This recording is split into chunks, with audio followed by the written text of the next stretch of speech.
यामिनी सिंह एक भारतीय अभिनेत्री हैं, जिन्हें भोजपुरी फिल्म इंडस्ट्री में काम करने के लिए जाना जाता है। उनका जन्म महाराष्ट्र के पुणे शहर के एक मध्यम वर्गीय परिवार में हुआ था। वर्टिकल बार उन्हें भोजपुरी फिल्म इंडस्ट्री की सबसे लंबी अभिनेत्रियों में से एक माना जाता है। इसीलिए उन्हें अपने शुरुआती दिनों में भोजपुरी फिल्म उद्योग में प्रवेश पाने के लिए काफी मुश्किलों का सामना करना पड़ा। यामिनी सिंह को बचपन से ही अभिनय और डांस में काफी दिलचस्पी थी, जिसके चलते वो स्कूल में होने वाले कार्यक्रमों में बढ़-चढ़कर भाग लिया करती थी।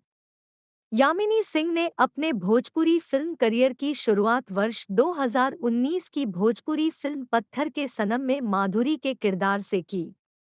इसके बाद उन्हें वर्ष 2019 की भोजपुरी फिल्म लल्लू की लैला में भोजपुरी एक्टर दिनेश लाल यादव और भोजपुरी अभिनेत्री आम्रपाली दुबे के साथ काजल की भूमिका में देखा गया।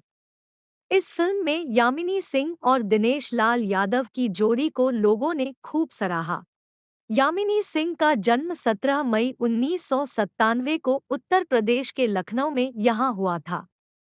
उन्होंने Rani Lakshmibai memorial senior secondary school से प्राथमिक शिक्षा प्राप्त की।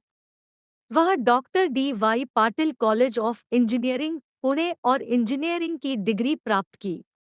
वह एक फैशन डिजाइनर भी है।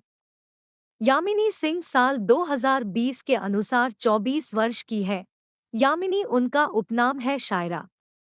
यामिनी सिंह एक भारतीय है और धर्म से हिंदू। वर्टिकल बार उनका प्रोफेशन है अभिनेत्री बनना और मॉडलिंग करना, फैशन डिजाइनर बनना।